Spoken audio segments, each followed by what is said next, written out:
Rutgers-Newark press conference with senior Kevin McCandless, head coach Pedro Trevino, and junior Jack Fredericks. Coach, maybe you could start by just giving us your assessment of the match. You played this team earlier in the year, you beat them, and then what changed today? Yeah, we knew they were very good on the pins. That was our main goal, to try to slow them down on the outside. Unfortunately, we weren't able to do a lot of things with that. Our strong suit is our middle.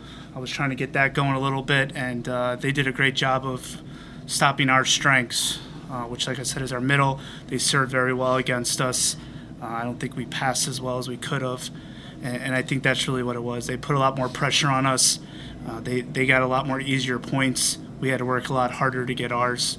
And I think that was the main difference. I mean, the last time we played them felt like a year ago as well. And it was the first match of the year. Both teams are trying to figure stuff out. So I still knew coming into this match, Stevens Tech is a very good team. And I knew they were going to give it their all. So. Coach, what does a team need to do against this version of Stevens? I mean, you've actually done it. Mm-hmm. Not many people can say that. What does a team need to do? Well, one of the real big things is they didn't have Gabe out there last time when we played them. They had a different right side, so I think when they added Gabe to the right side, as a team they took off. Gabe used to play outside as well, so he could still step in and pass a lot of balls if they're libero or their other outside. So he basically had 4 passers out there at all times. So, he's a fantastic player. So I think when they added him into their lineup, that's when they really took off. So, and once again, he did a great job today. And they also have Tim on the outside. I mean, our goal wasn't to stop him; it was just try to slow him down a little bit, try to make him hit shots he doesn't feel comfortable hitting. But he's a heck of a player. Kevin, for you, you're a senior. You came into the program and you guys won probably 13 combined matches your first 2 years, and then you won 21 or 22 last year, 24 this year.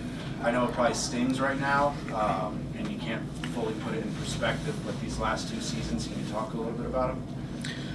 I mean, yeah, I'm just, even though, right now it kind of sucks, I'm still just tremendously proud of everything we've done. Because like you said, the first 2 years, thanks for reminding me, by the way, it was definitely tough, and it was hard to imagine doing this well in the future.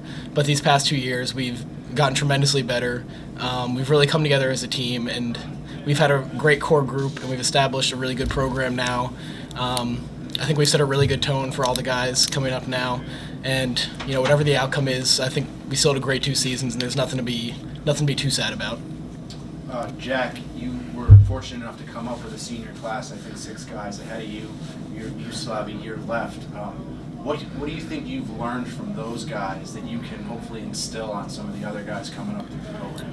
Yeah, for sure. I mean, we're going to miss these guys for sure, because since my freshman year, they've been the 6 seniors that have been on the court with me. And if anything, I've lost with them, and we've won together. And I think they've taught everybody else who's on the court and off the court just to work hard. And I think that's something that's going to continue even when they're gone. They set a great example for everybody. So. Coach, for you, I know that the senior class was your first class at Rutgers-Newark, and I heard you talk a little bit to them in the locker room. But for everyone else that wasn't fortunate enough to hear your relationship with them, can you kind of put it in perspective? Yeah, there was 13 of them, and we were at 6. I guess the 6 strong ones survived. But yeah, I thank them. They all worked hard. To go on what Jack said, they do. They're in the weight room. Kevin won the award last night too, so he shows how tough it is, and he shows these guys that grades matter. I mean, I preach we're here for an education as well. So after 4 years, the goal is to get out and move on into the real world. But all 6 of them have done a little something in the last 4 years. Some have done bigger things, but and they've set a very good standard of what I preached, and they followed it. And like I said, all these young guys know what they have to do to be successful. One more question.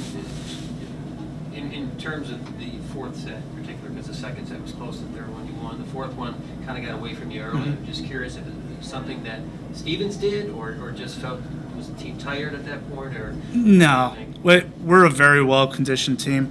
We could probably go out and play another match right now and not be bothered by it at all.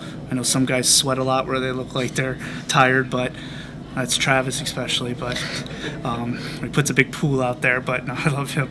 But no, it's just I think mentally, even though we won Game 3, Stevens Tech did a great job of blocking us. They started bunch blocking in the middle to slow down our middles, and even when we're running the big with Corey. So they got a couple, I think, good blocks that kind of made us change the way we wanted to do our offense. And then at that point, I just don't think we had enough in us to catch up. Because, when you go down 3, 4, 5 against a good team like that, that means you got to side out and go back on your serve and now get a point just to get closer. So they went back and they were just teeing off on the serves as well. When you're up that big, you can do that. And unfortunately, we were playing a little more tense because we knew we had to side out and try to do other things.